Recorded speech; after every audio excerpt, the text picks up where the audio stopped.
Under the visionary leadership of Honorable Prime Minister, we established the International Big Cat Alliance in 2024. This year, India is hosting the first ever Global Big Cat Summit, where heads of governments and ministers from 95 range countries will deliberate on collective strategies for conservation. माननीय वित्त मंत्री Shrimati Nirmala Sitharaman ji, item number one. Sir, with your permission, I rise to lay on the table a copy each of the following papers, Hindi and English versions, under Article 281 of the Constitution, Report for 2026 to 2031, Volume 1, Main Report of the 16th Finance Commission. 2. Report for 2026-2031, Volume 2, Annexures of the 16th Finance Commission. Number 3, explanatory memorandum as to the action taken on the recommendations contained in the above report. Item number 2, माननीय वित्त मंत्री निर्मला सीतारमन जी।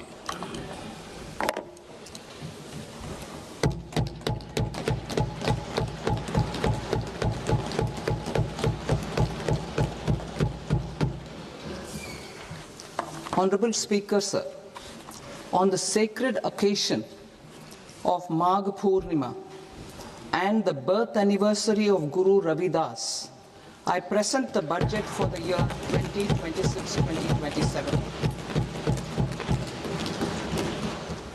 Since we assumed office 12 years ago, India's economic trajectory has been marked by stability, fiscal discipline, sustained growth, and moderate inflation. This is the result of conscious choices we have made, even in times heightened uncertainty and disruption.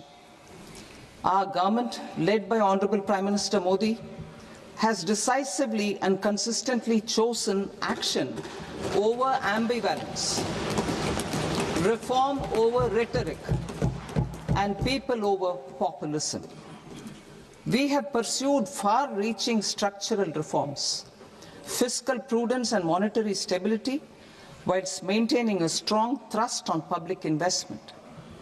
Keeping Atmanirbharta as a lodestar, we have built domestic manufacturing capacity, energy security, and reduced critical import dependencies. Simultaneously, we have ensured that citizens benefit from every action of the government, undertaking reforms to support employment generation, agricultural productivity, household purchasing power, and universal services to people. These measures have delivered a high growth rate of around 7% and helped us make substantial strides in poverty reduction and improvement in the lives of our people. Today, we face an external environment in which trade and multilateralism are imperiled and access to resources and supply chains are disrupted.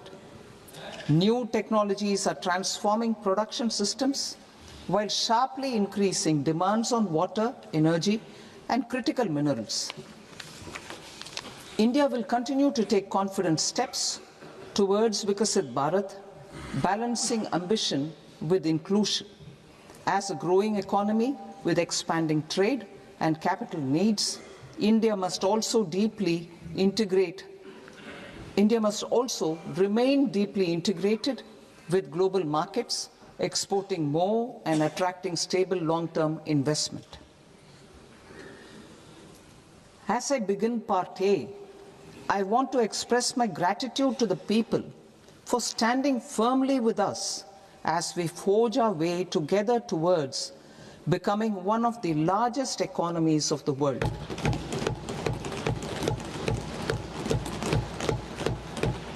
Our aim is to transform aspiration into achievement and potential into performance as we ensure that the dividends of growth reach every farmer, the scheduled caste, the scheduled tribes, the nomads, the youth, the poor, and the women.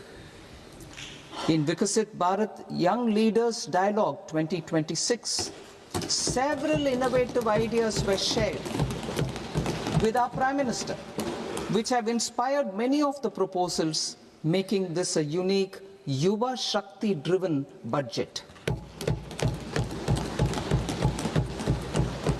Our government's sankalp is to focus on our poor, underprivileged, and the disadvantaged. To deliver on this sankalp, and given that this is the first budget prepared in Kartavya Bhavan, we are inspired by three Kartavya. Our first Kartavya is to accelerate and sustain economic growth by enhancing productivity and competitiveness and building resilience to volatile global dynamics. Our second Kartavya is to fulfill aspirations of our people and build their capacity, making them strong partners in India's path to prosperity. Our third Kartavya, aligned with our vision of Sabka Saath, Sabka Vikas, is to ensure that every family, community, region, and sector has access to resources, amenities, and opportunities for meaningful participation. This threefold approach requires a supportive ecosystem. The first requirement is to sustain the momentum of structural reforms, continuous, adaptive, and forward-looking. Second, a robust and resilient financial sector is central to mobilizing savings, allocating capital efficiently, and managing risks. Third, cutting-edge technologies, including AI applications, can serve us as force multipliers for better governance. Reform Express. Our government has undertaken comprehensive reforms towards creating employment, boosting productivity, and accelerating growth.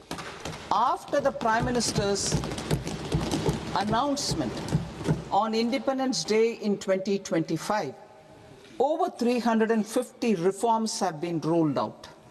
This includes GST simplification, notification of labor codes, and rationalization of mandatory quality control orders. High-level committees have been formed, and in parallel, the central government is working with the state governments on deregulation and reducing compliance requirements. The Reform Express is well on its way and will maintain its momentum to help us fulfill our Kartavya. I now move to specific proposals. Under our first Kartavya, to accelerate and sustain economic growth, I propose interventions in 6 areas. 1. Scaling up manufacturing in 7 strategic and frontier sectors. 2. Rejuvenating legacy industrial sectors. 3. Creating champion MSMEs. 4. Delivering a powerful push for infrastructure. 5. Ensuring long-term security and stability. And 6. Developing city economic regions. Scaling up of manufacturing in 7 strategic and frontier sectors. Biopharma Shakti, meaning biopharma strategy for health advancement through knowledge, technology, and innovation. India's disease burden is observed to be shifting towards non-communicable diseases like diabetes, cancer, and autoimmune disorders. Biologic medicines are key to longevity and quality of life at affordable costs. To develop India as a global biopharma manufacturing hub,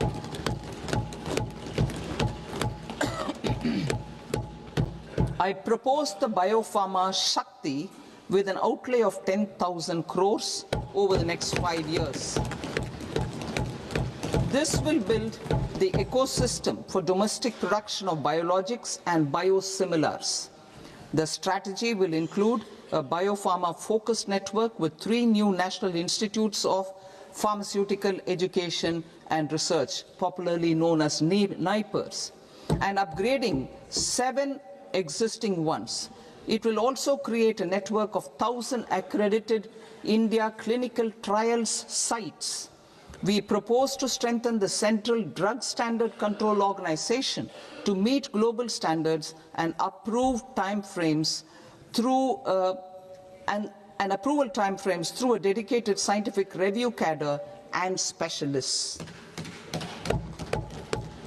India's Semiconductor Mission 1.0 expanded India's semiconductor sector capabilities.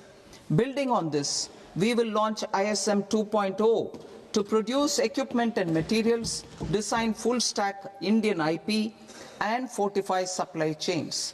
We will also focus on industry-led research and training centers to develop technology and skilled workforce. The Electronics Components Manufacturing Scheme, launched in April 2025 with an outlay of 22,919 crores, already has investment commitments at double the targets. We propose to increase the outlay to 40,000 crores to capitalize on this momentum.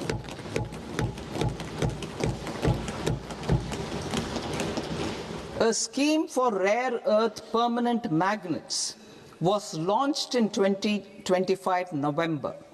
We now propose to support the mineral-rich states of Odisha, Kerala, Andhra Pradesh and Tamil Nadu to establish dedicated rare earth corridors to promote mining, processing, research and manufacturing.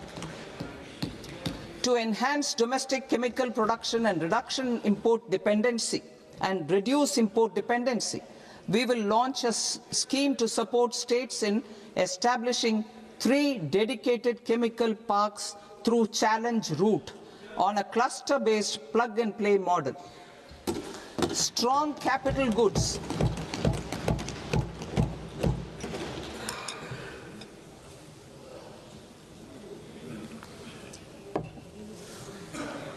Strong capital goods capability is a determinant of productivity and quality across different sectors.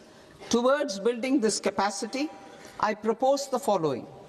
High-tech tool rooms will be established by central public sector enterprises at 2 locations as digitally enabled automated service bureaus that locally design, test and manufacture high-precision components at scale and at lower cost. 2. A scheme for enhancement of construction and infrastructure equipments will be introduced to strengthen domestic manufacturing of high value and technologically advanced CIE. This can range from lifts in a multi-storied apartment or firefighting equipment in multiplexes, large or small, and to tunnel boring equipments for building metros and high-altitude roads. I also propose a scheme for container manufacturing to create a globally competitive container manufacturing ecosystem with a budgetary allocation of 10,000 crores over a 5-year period. For the labor-intensive textile sector, I propose an integrated program with 5 subparts. 1. The National Fiber Scheme for self-reliance in natural fibers, such as silk, wool and jute, man-made fibers, and new-age fibers. Textile expansion and employment scheme to modernize traditional clusters with capital support for machinery, technology upgradation, and common testing and certification centers. 3. The National Handloom and Handicraft Program to integrate and strengthen existing schemes and ensure targeted support for weavers and artisans. Tex Eco initiative to promote globally competitive and sustainable textiles and apparels. Samarth 2.0 to modernize the upgrade the textile skilling ecosystem through collaboration with industry and academic institutions. Further, I propose to set up mega textile parks in challenge mode. They can also focus on bringing value addition to technical textiles. I propose to launch the Mahatma Gandhi Gram Swaraj initiative to strengthen khadi, handloom and handicrafts. This will help in global market linkage and branding. It will streamline and support training, skilling, quality of process and production. This will benefit our weavers, village industries, one district, one product ODOP initiative, and also our rural youth. India has the potential to emerge as a global hub for high quality, affordable sports goods. I propose a dedicated initiative for sports goods that will promote manufacturing, research, and innovation in equipment design as well as material sciences. Rejuvenation of legacy industrial clusters. I propose to introduce a scheme to revive 200 legacy industrial clusters to improve their cost competitiveness and efficiency through infrastructure and technology upgradation. Creating champion SMEs and supporting micro enterprises. Recognizing MSMEs as a vital engine of growth, I propose a three-pronged approach to help them grow as champions. Equity support. I propose to introduce a dedicated 10,000 crores SME growth fund to create future champions, incentivizing enterprises based on select criteria. I also propose to top up the Self-Reliant India Fund set up in 2021 with 2,000 crores to continue support to micro enterprises and maintain their access to risk capital. Liquidity support. With TREDS, more than 7 lakh crore has been made available to MSMEs. To leverage its full potential, I propose 4 measures. 1. Mandate TREDS as the transaction settlement platform for all purchases from MSMEs by CPSEs, serving as a benchmark for other corporates. 2. Introduce a credit guarantee support mechanism through CGTMSE for invoice discounting on TREDS platform. 3. Link GEM with TREDS for sharing information with financiers about government purchases from MSMEs, encouraging cheaper and quicker financing. 4. Introduce TREDS receivables as asset-backed securities, helping develop a secondary market, enhancing liquidity and settlement of transactions. Professional support. Government will facilitate professional institutions such as the ICAI, ICSI, ICMAI to design short-term modular courses and practical tools to develop a cadre of corporate mitras, especially in Tier 2 and Tier 3 towns. These accredited para-professionals will help MSMEs meet compliance requirements at affordable costs. Infrastructure. During this past decade, our government has undertaken several initiatives for large-scale enhancement of public infrastructure, including through new financing instruments such as Infrastructure Investment Trust InvITs, and real estate investment trust REITs, and institutions like NIIF and NABFID. We shall continue to focus on developing infrastructure in cities with over 5 lakh population, that is Tier 2, Tier 3 cities, which have expanded to become growth centers. Public capital expenditure has increased manifold from 2 lakh crore in 2014-15 to an allocation of 11.2 lakh crore in BE 25-26. In this coming year, that is financial year 2026-27, I propose to increase it to 12.2 lakh crores to continue the momentum. To strengthen the confidence of private developers regarding risks during infrastructure development and construction phase, I propose to set up an infrastructure risk guarantee fund to provide prudentially calibrated partial credit guarantee to lenders. Over the years, REITs have emerged as a successful instrument for asset monetization. I propose to accelerate recycling of significant real estate assets of the CPSEs through the setting up of dedicated REITs. To promote environmentally sustainable movement of cargo, I propose to 1. Establish new dedicated freight corridors connecting Dankuni in the east to Surat in the west. Operationalize 20 new national waterways over the next 5 years, starting with National Waterways 5 in Odisha to connect mineral-rich areas of Talcher and Angul and industrial centers like Kalinga Nagar to the ports of Paradeep and Dhamra. Training institutes will be set up as regional centers of excellence for development of required manpower for these waterways. This will benefit youth in the entire stretch of the waterways to train and acquire skills. Further, a ship repair ecosystem catering to inland waterways will also be set up at Varanasi and Patna.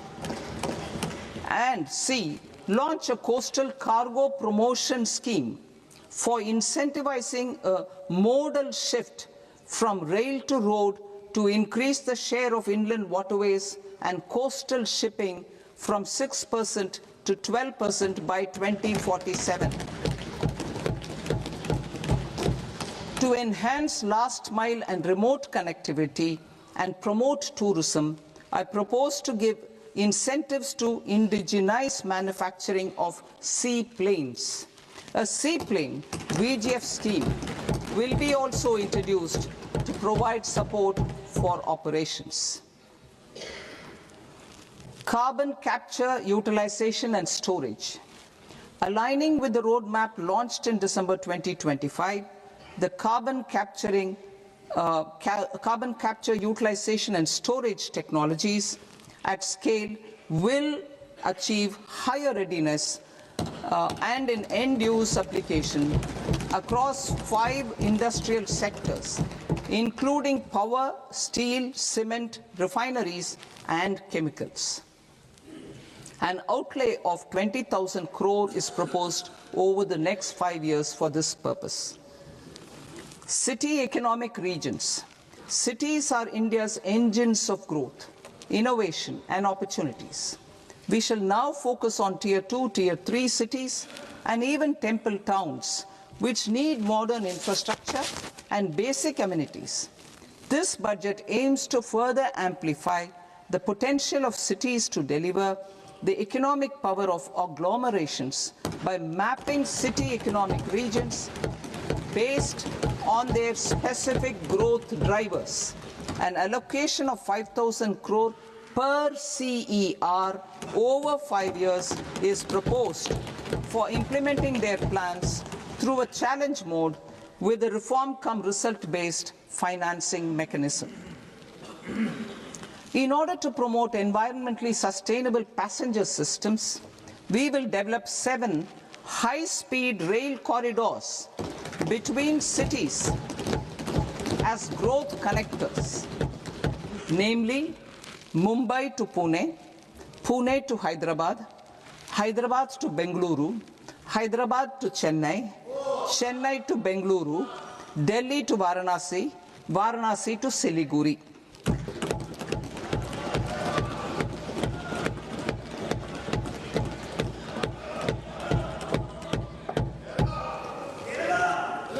Financial sector. The Indian banking sector today is characterized by strong balance sheet, historic highs in profitability, improved asset quality, and coverage exceeding 98% of villages in the country.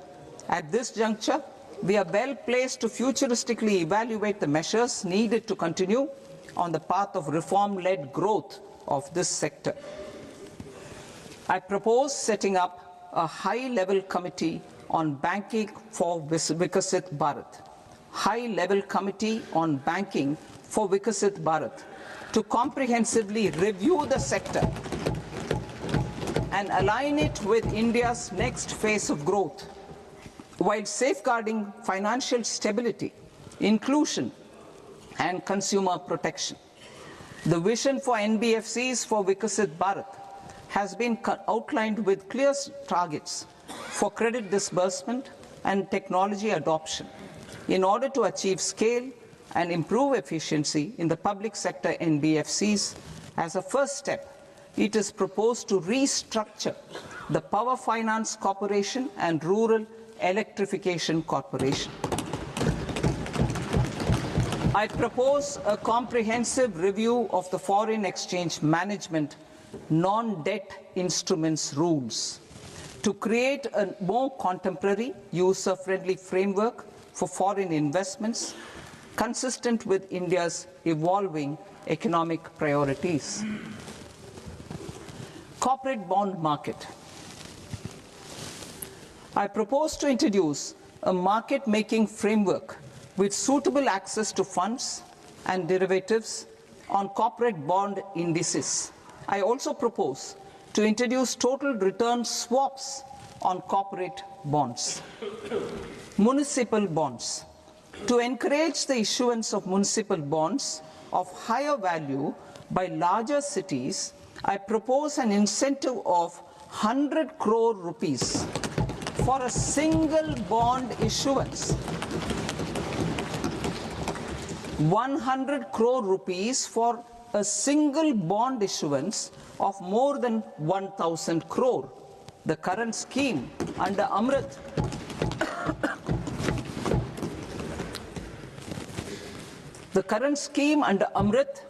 which incentivizes issuances up to 200 crores only, will also continue to support smaller and medium towns. That will also continue to support the smaller and medium towns. Ease of doing business. Individual persons resident outside India, PROI, will be permitted to invest in equity instruments of listed Indian companies through the portfolio investment scheme. It is also proposed to increase the investment limit for an individual PROI under the scheme from 5% to 10%, with an overall investment limit for all individual PROIs to 24% from the current 10%. Emerging technologies including AI. 21st century is technology driven. Adoption of technology is for the benefit of all people.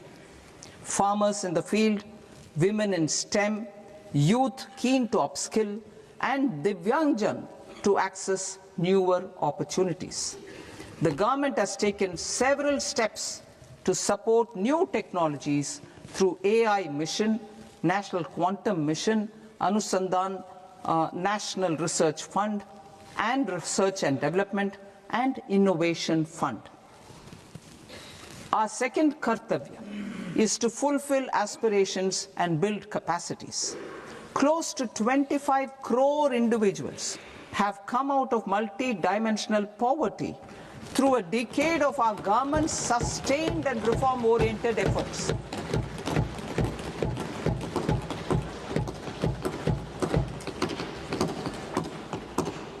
Our government has therefore decided to place a renewed emphasis on the service sector to provide a pathway to fulfilling aspirations of a youthful India with the following measures.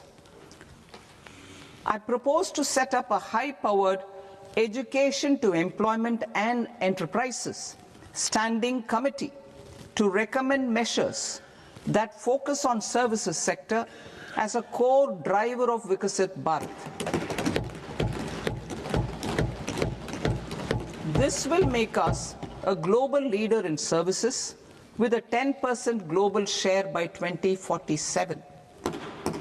The committee will prioritize areas to optimize the potential for growth, employment, and exports.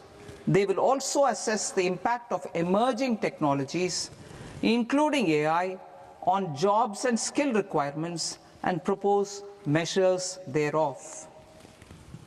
To create a range of skilled career pathways, a new range of skilled career pathways for our youth, I propose interventions in the following sectors. Health. Existing institutions for allied health professionals will be upgraded and new AHP institutions established in private and government sectors. This will cover 10 selected disciplines, including optometry, radiology, anesthesia, OT technology, applied psychology and behavioral health, and add 1 lakh AHPs over the next 5 years. A strong care system covering geriatric and allied care services will be built. A variety of NSQF-aligned programs will be developed to train multi-skilled caregivers, combining core care and allied skills such as wellness, yoga, and operation of medical assistive devices. In the coming year, 1.5 lakh caregivers will be trained.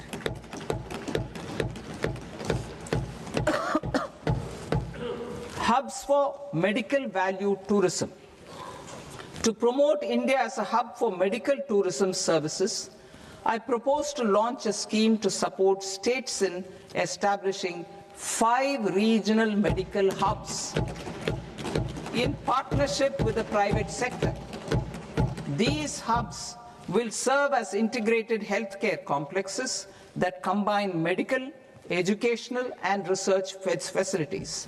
They will have Ayush centers, medical value tourism facilitation centers, and infrastructure for diagnostics, post-care, and rehabilitation.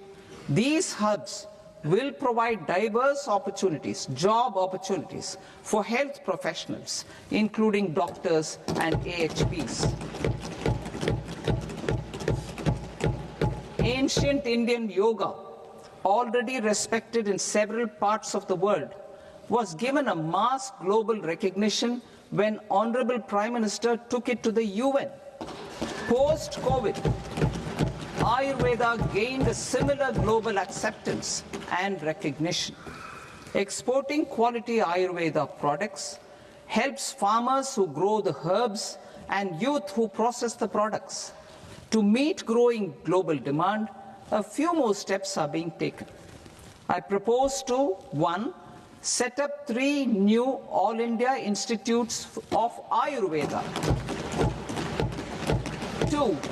Upgrade Ayush pharmacies and drug testing labs for higher standards of certification ecosystem and make available more skilled personnel. 3. Upgrade the WHO Global Traditional Medicine Center in Jamnagar to bolster evidence-based research, training, and awareness for traditional medicine. Animal husbandry. Livestock contributes to close to 16% of farm income, including of poor and marginal households. To scale up availability of veterinary professionals by more than 20,000, I propose to roll out a loan-linked capital subsidy support scheme for establishment of veterinary and para-veterinary colleges, veterinary hospitals, diagnostic laboratories, and breeding facilities in private sector. Collaboration between Indian and foreign institutions will also be facilitated. Orange economy. India's animation, visual effects, gaming and comics sector, AVGC sector, is a growing industry projected to require 2 million professionals by 2030. I propose to support the Indian Institute of Creative Technologies, Mumbai, in setting up AVGC content creator labs in 15,000 secondary schools all over the country and 500 colleges. The Indian design industry is expanding rapidly, and yet there is a shortage of Indian designers. I propose to establish, through Challenge Route, a new National Institute of Design to boost design education and development in the eastern region of India. Education. Our government will support states through Challenge Route in creating 5 university townships in the vicinity of major industrial and logistics corridors. These planned academic zones will host multiple universities, colleges and research institutions, skill centers and residential complexes. In higher education, STEM institutions, prolonged hours of study and laboratory work pose some challenges for girl students. Through VGF, Viability Gap Funding and capital support, one girls' hostel will be established in every district.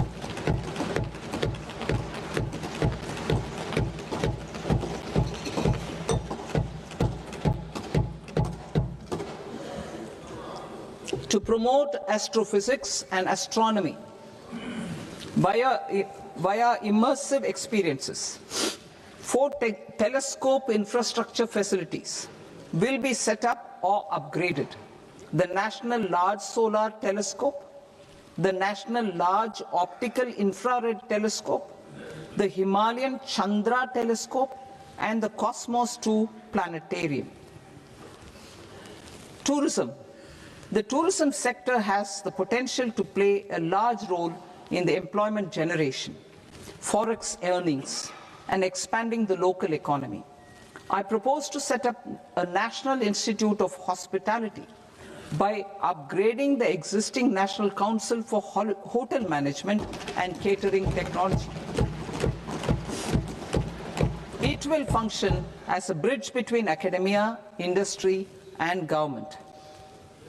I also propose a pilot scheme for upskilling 10,000 guides in 20 iconic tourist sites through a standardized, high-quality, 12-week training course in hybrid mode in collaboration with the Indian Institute of Management.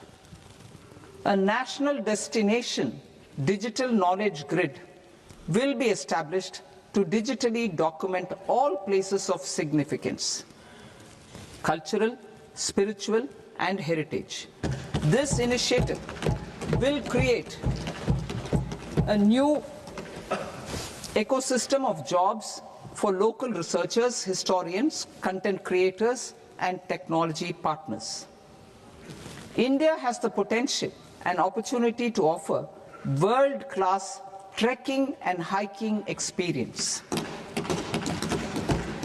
We will develop ecologically sustainable mountain trails in Himachal Pradesh, Uttarakhand, and Jammu Kashmir. Also in Araku Valley in the Eastern Ghats and Podigai Malai in the Western Ghats.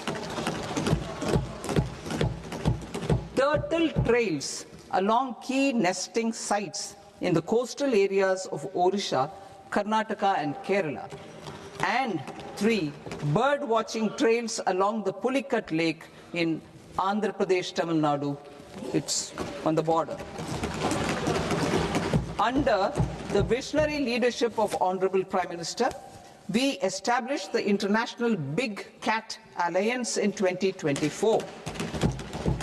This year, India is hosting the first ever Global Big Cat Summit, where heads of governments and ministers from 95 range countries will deliberate on collective strategies for conservation. Heritage and culture tourism. I propose to develop 15 archaeological sites, including Lothal, Dolavira, Rakhi Gadi, Adichanallur, Saranath, Hastinapur, and Leh Palace into vibrant experiential cultural destinations.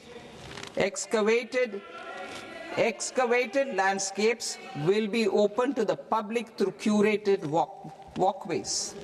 Immersive storytelling skills and technologies will be introduced to help conservation labs, interpretation centers, and guides.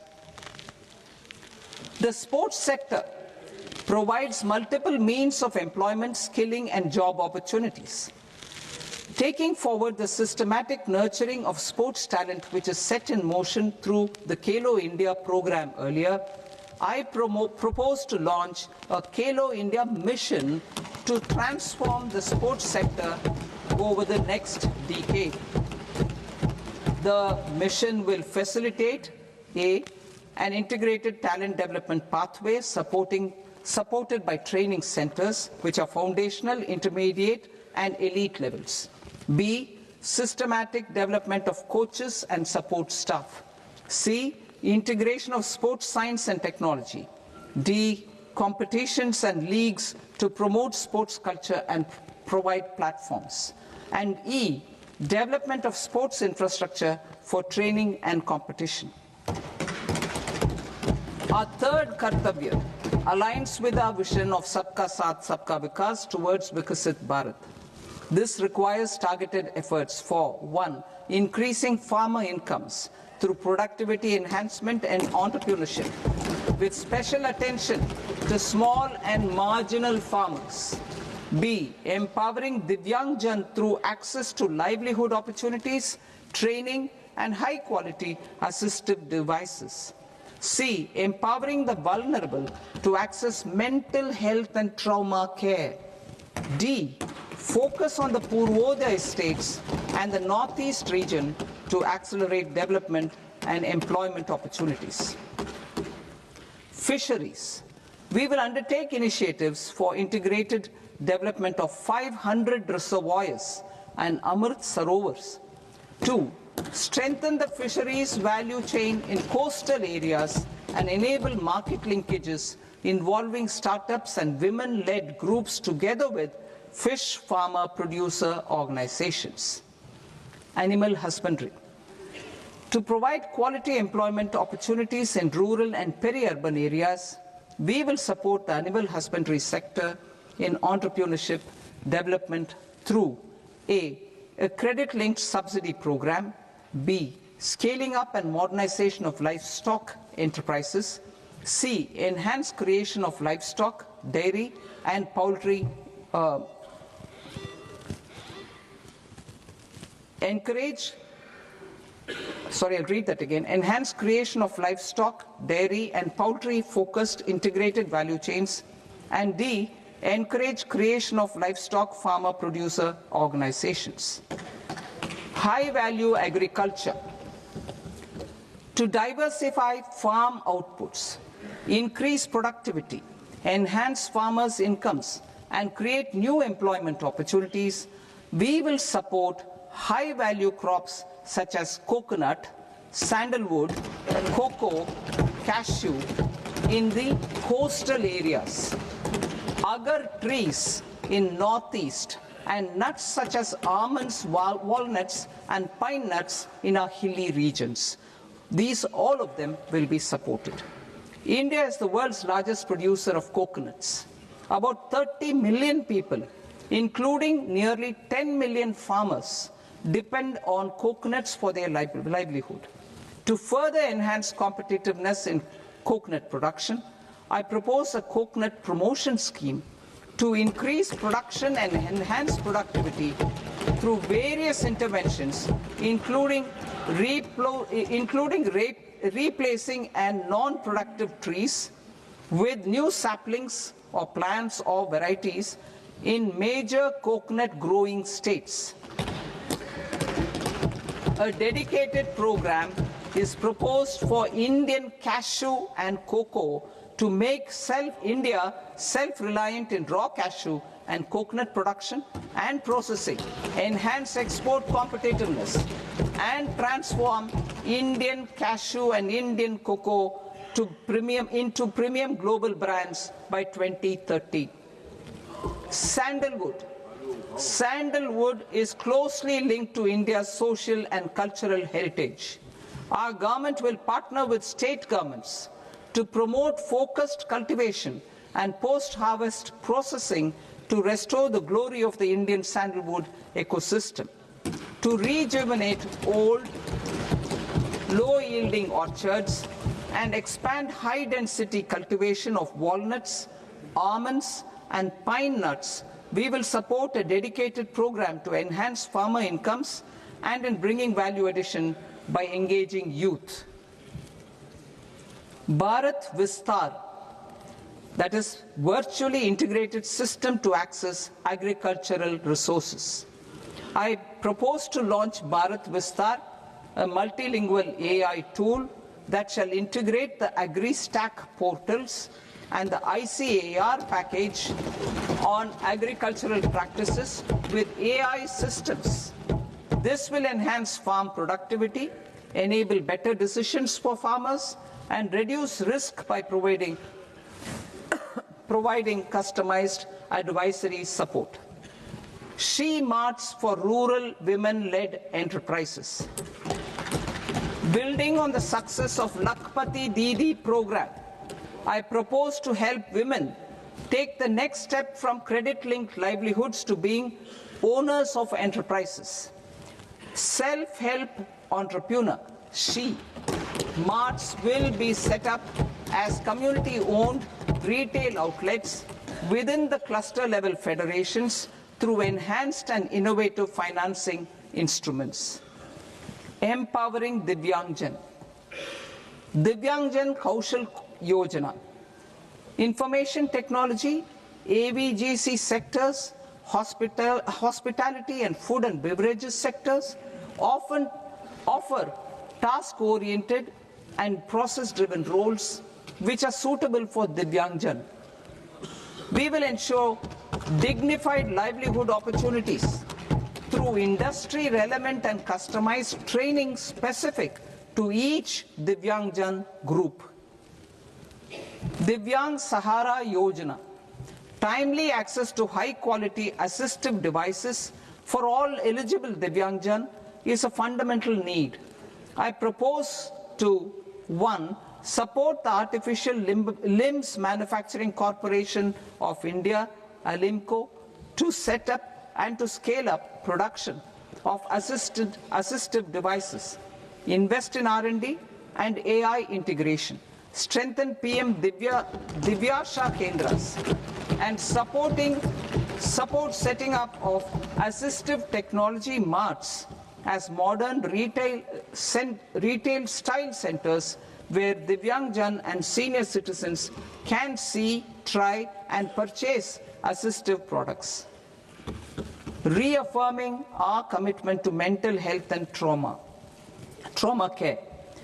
There are no national institutes for mental health care in North India. We will therefore set up a NIMHANS 2 and also upgrade national mental health institutes in Ranchi and in Tezpur as regional apex institutions. Emergencies expose families, particularly the poor and vulnerable, to unexpected expenditure. We will strengthen and increase these capacities by 50% in district hospitals by establishing emergency and trauma care centers.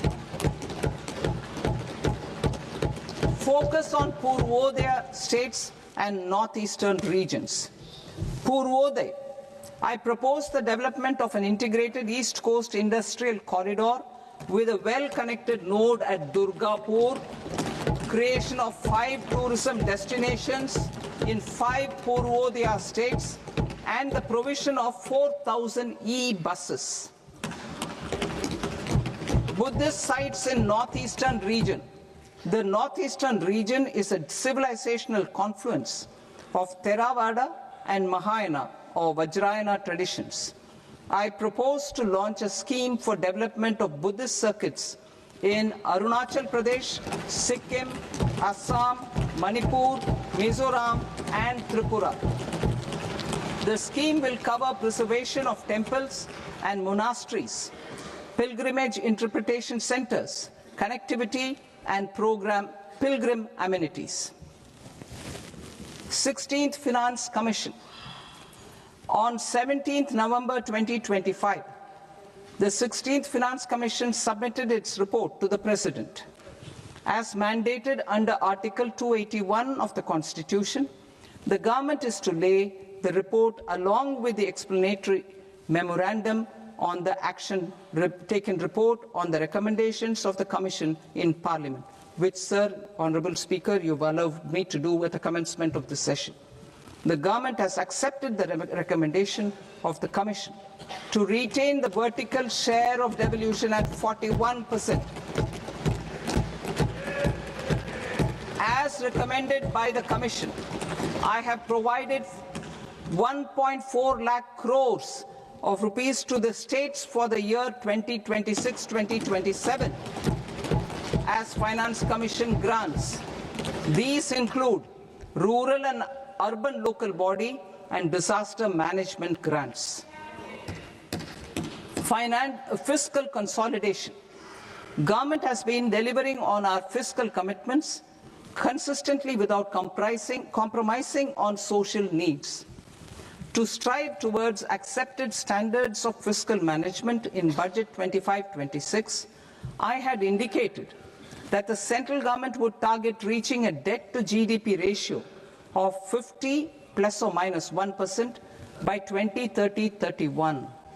In line with this, the debt to GDP ratio is estimated to be 55.6% of GDP in BE 26-27, compared to 56.1% of GDP in RE 25-26. A declining debt to GDP ratio will gradually free up resources for priority sector lending and expenditure by reducing the outgo on interest payments. One of the main operational instruments for debt targeting is the fiscal deficit. I am happy to inform this august House that I fulfilled my commitment made in 2021-2022 to reduce fiscal deficit below 4.5% of GDP by 25-26.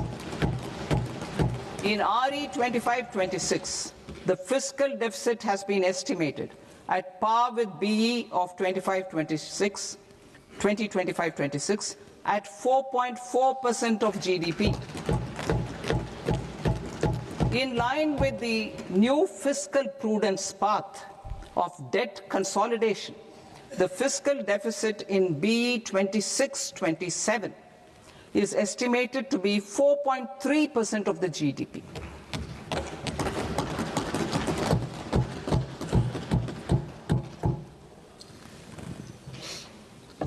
The revised estimates of the non-debt receipts are 34 lakh crore rupees, of which the centre's net tax receipts are 26.7 lakh crore. The revised estimate of the total expenditure is 49.6 lakh crore rupees, of which the capital expenditure is about 11 lakh crores. Budget estimates 2026 to 2027. Coming to 26-27, the non-debt receipts and the total expenditure are estimated as 36.5 lakh crore and 53.5 lakh crore respectively. The centre's net tax receipts are estimated at 28.7 lakh crore rupees. To finance the fiscal deficit, the net market borrowings from dated securities are estimated at 11.7 lakh crore rupees. The balance financing is expected to come from small savings and other sources. The gross market borrowings are estimated at 17.2 lakh crore rupees. I'll now move to Part B. Part B, direct taxes.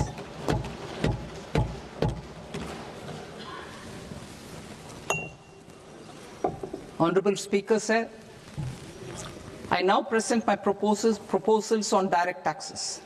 New Income Tax Act.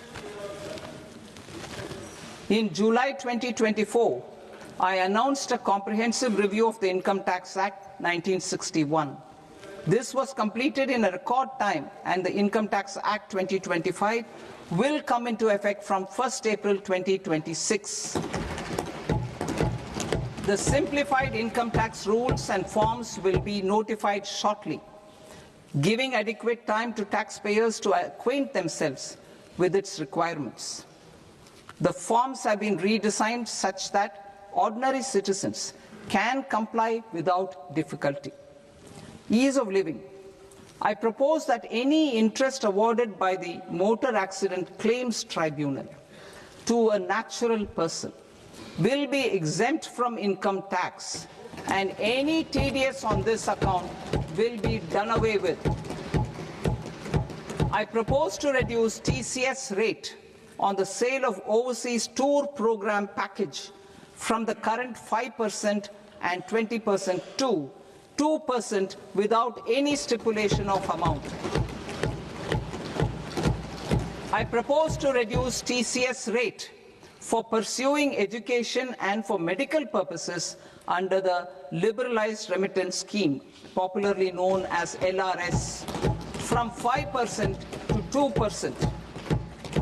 Supply of manpower services is proposed to be specifically brought within the ambit of payment to contractors for the purpose of TDS to avoid ambiguity. Thus, TDS on these services will be at the rate of either 1% or 2% only. I propose a scheme for small taxpayers, wherein a rule-based automated process will enable obtaining a lower or nil deduction certificate instead of filing an application with the assessing officer. For the ease of taxpayer holding securities in multiple companies, I propose to enable depositories to accept Form 15G or Form 15H from the investor and provide it directly to various relevant companies. I propose to extend time available for revising returns from 31st December to up to 31st March with the payment of a nominal fee.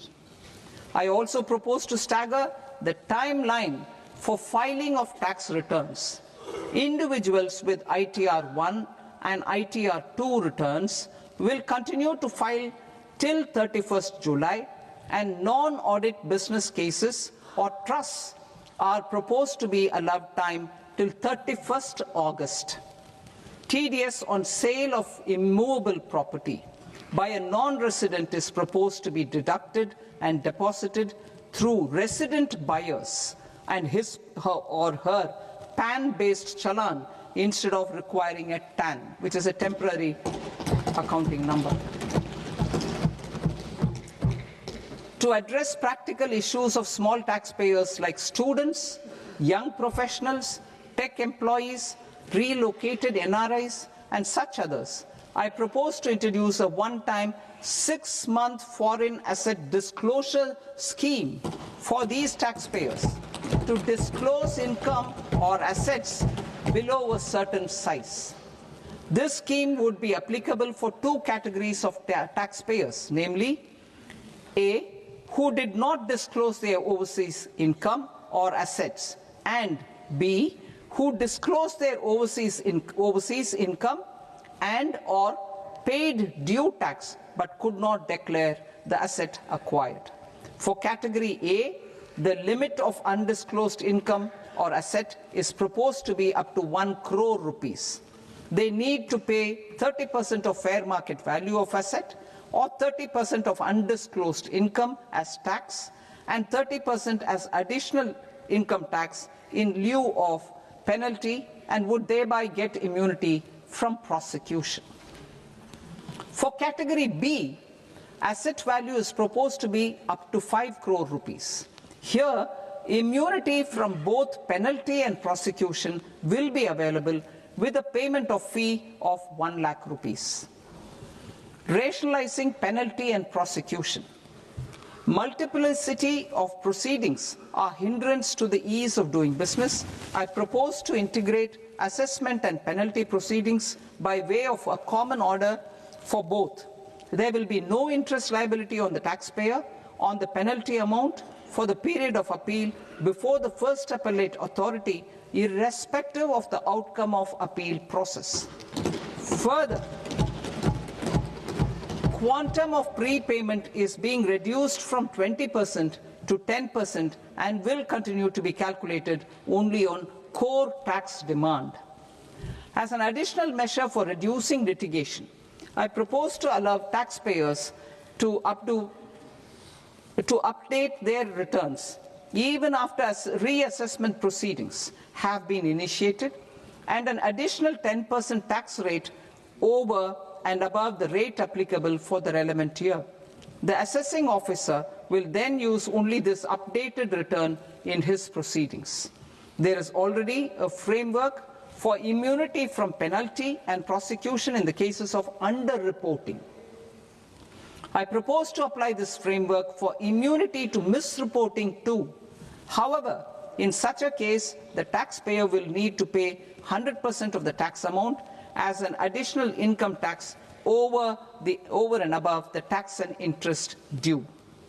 Penalties for certain technical defaults, such as failure to get accounts audited, non-furnishing of transfer pricing audit report, and default in furnishing statement for financial transactions, are proposed to be converted into fee.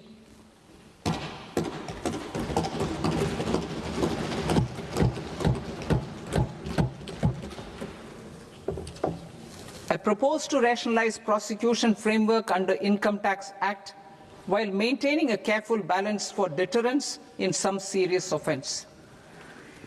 Non-production of books of account and documents and requirement of TDS payment where payment is made in kind are being decriminalized.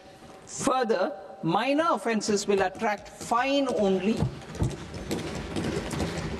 The remaining prosecutions will be graded commensurate with the quantum of offence.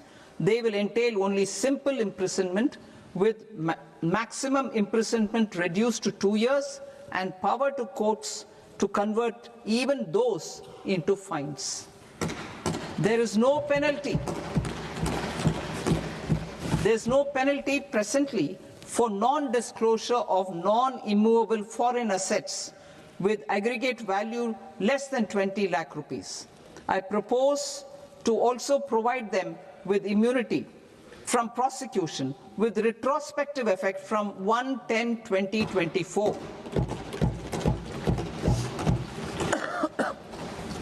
Cooperatives. Deduction is already allowed to a primary cooperative society engaged in supplying milk, oilseeds, fruits or vegetables raised or grown by its members. I propose to extend this deduction to also include supply of cattle feed and cotton seed produced by its members. I propose to allow inter-cooperative society dividend income as deduction under the new tax regime to the extent it is further distributed to its members. I further propose to allow exemption for a period of 3 years to dividend income received by a notified national cooperative federation on their investments made in companies up to 31/1/2026. This exemption would be allowed only for dividends further distributed to its member cooperatives. Supporting IT sector as India's growth engine. India is a global leader in software development services, IT-enabled services, knowledge process outsourcing services, and contract R&D services relating to software development. These businesses and their segments are quite interconnected with each other. All these services are proposed to be clubbed under a single category of information technology services with a common safe harbor margin of 15.5% applicable to all. The threshold for availing safe harbor for IT services is being enhanced substantially from 300 crore rupees to 2,000 crore rupees. Safe harbor for IT services shall be approved by an automated rule-driven process without any need for tax officer to examine and accept the application. Once applied by an IT services company, the same safe harbor can be continued for a period of 5 years at a stretch at its choice. For IT services companies who want to conclude advanced pricing agreement, APA, I propose to fast-track unilateral APA process for IT services and endeavor to conclude it within a period of 2 years. The period of 2 years can be extended by a further period of 6 months on taxpayers' request. I propose to extend the facility of modified returns available to the entity entering APA to its associated entities also. Attracting global business and investment. Recognizing the need to enable critical infrastructure and boost investment in data centers, I propose to provide tax holiday till 2047 to any foreign company that provides cloud services to customers globally by using data center services from India. It will, however, need to provide services to Indian customers through an Indian reseller entity. I also propose to provide a safe harbor of 15% on cost in case the company providing data center services from India is a related entity. To harness the efficiency of just-in-time logistics for electronic manufacturing, I propose to provide safe harbor to non-residents for component warehousing in a bonded warehouse at a profit margin of 2% of the invoice value. The resultant tax of about 0.7% will be much lower than in competing jurisdictions. To provide fillip to toll manufacturing in India, I propose to provide exemption from income tax for 5 years to any non-resident who provides capital goods, equipment, or tooling to any toll manufacturer in a bonded zone. To encourage vast pool of global talent to work in India for a longer period of time, I propose to provide exemption to global, non-India sourced income of a non-resident expert for a stay period of 5 years under notified schemes. I propose to provide exemption from minimum alternate tax, the MAT, to all non-residents who pay tax on presumptive basis. Tax administration.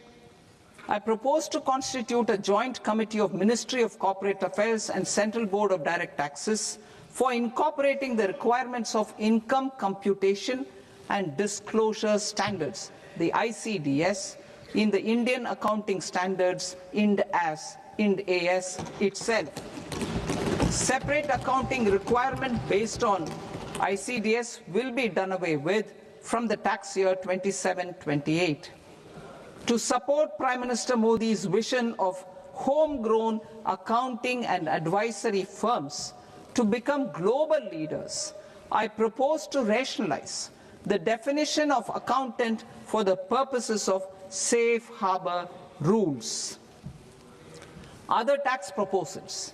Change in taxation of buyback was brought in to address the improper use of buyback route by promoters.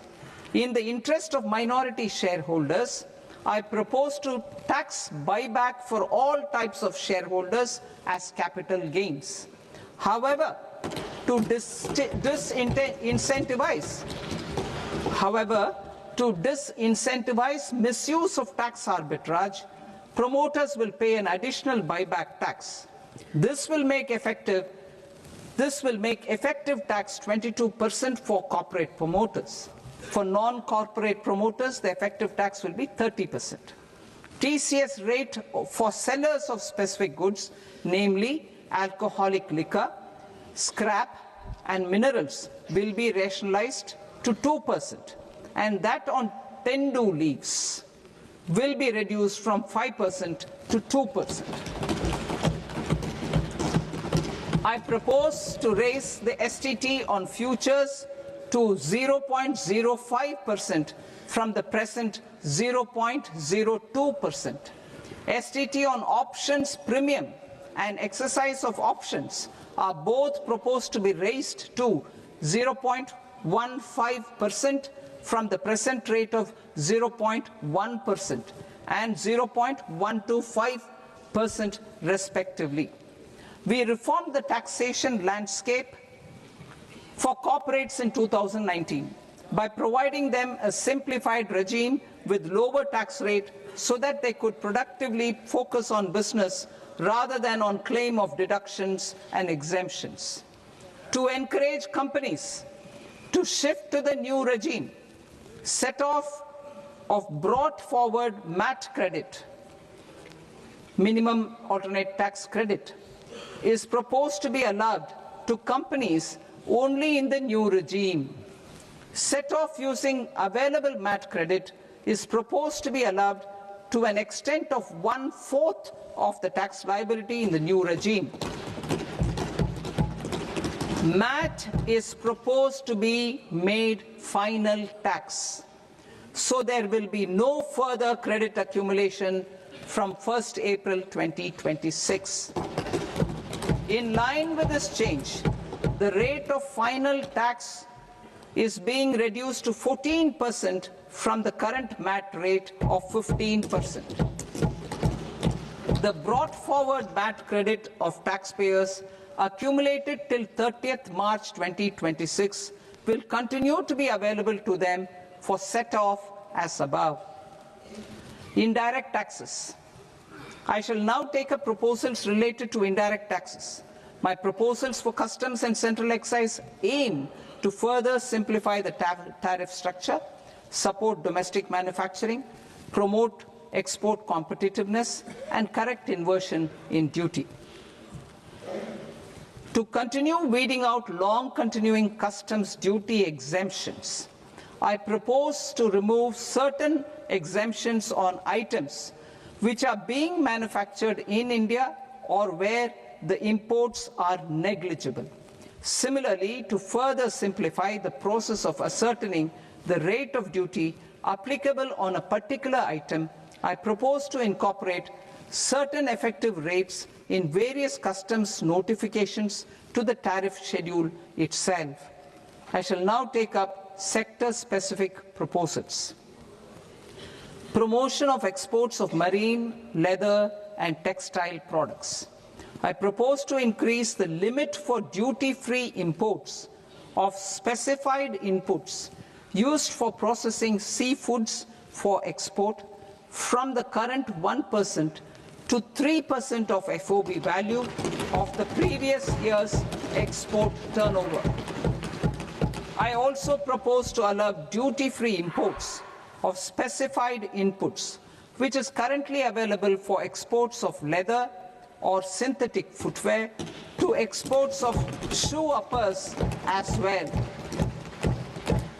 I propose to extend the time period for export of final product from the existing 6 months to 1 year for exporters of leather or textile garments, leather or synthetic footwear, and other leather products. Energy transition and security. I propose to extend the basic customs duty exemption given to capital goods used for manufacturing lithium-ion cells for batteries to those used for manufacturing lithium-ion cells for battery energy storage systems also.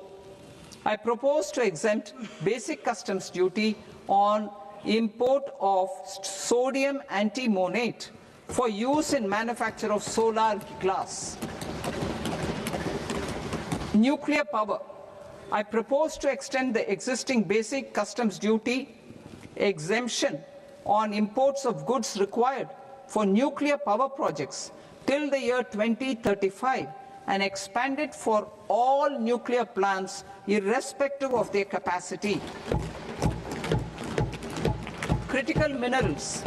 It is proposed to provide basic customs duty exemption to the import of capital goods required for the processing of critical minerals in India. Biogas blended CNG. I propose to exclude the entire value of biogas while calculating the central excise duty payable on biogas blended CNG.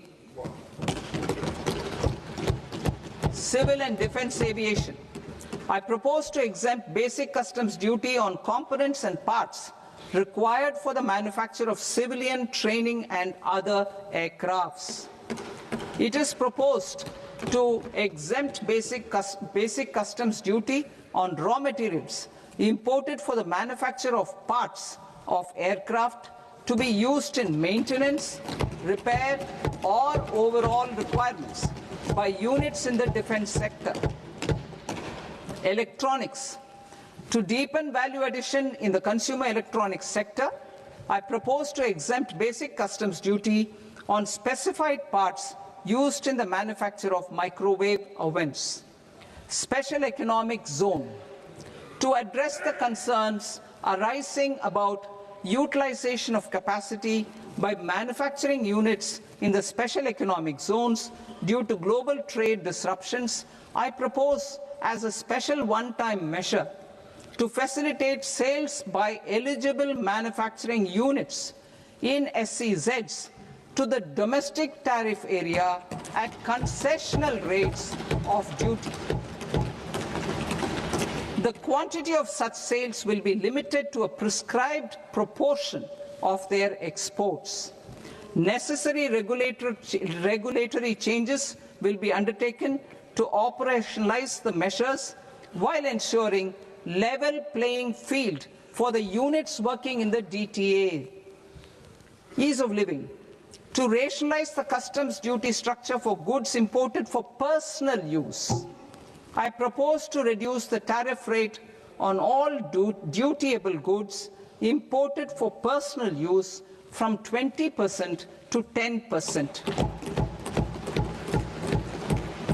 To provide relief to patients, particularly those suffering from cancer, I propose to exempt basic customs duty on 17 drugs or medicines.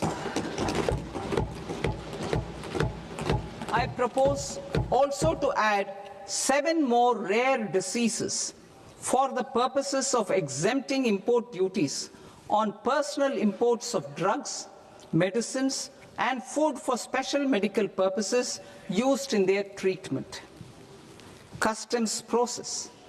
India's role and share in the global trade is poised for a major leap in line with our ambition and journey towards Vikasit Bharat. In this regard, I propose many measures for custom processes to have minimal intervention for smoother and faster movement of goods and greater certainty to the trade. Trust-based systems. I propose to enhance duty deferral period For Tier 2 and Tier 3 authorized economic operators, known as AEOs, from 15 days to 30 days. I propose to provide eligible manufacturer importers the same duty deferral facility. This should encourage them to get themselves accredited as a full-fledged Tier 3 AEO in due course. To provide greater certainty and for better business planning, I propose to extend validity period of advance ruling binding on customs from the present 3 years to 5 years. In the spirit of the whole of government approach,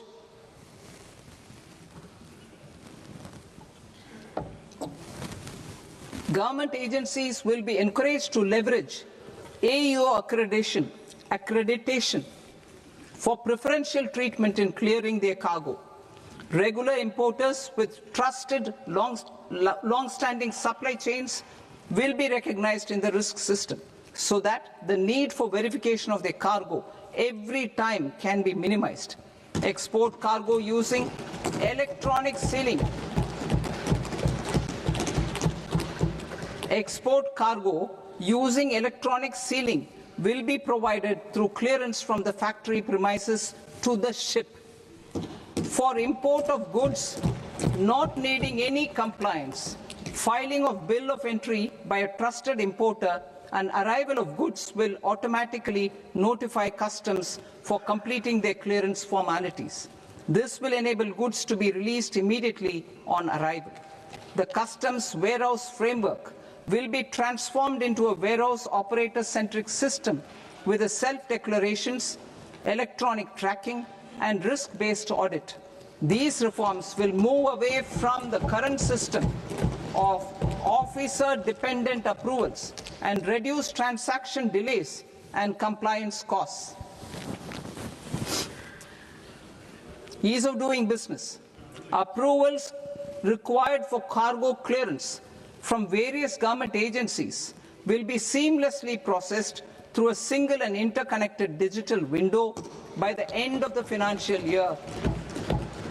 Processes involved in clearance of food, drugs, plant, and animal and wildlife products, accounting for about 70% of interdicted cargo, will be operationalized on this system by April 2026 itself. For goods not having any compliance requirement, clearance will be done by customs immediately after online registration is completed by the importer, subject to the payment of duty. Customs integrated system will be rolled out in 2 years as a single integrated and scalable platform for all customs processes. Utilization of non-intrusive scanning with advanced imaging and AI technology for risk assessment will be expanded in a phased manner with the objective to scan every container across all the major ports.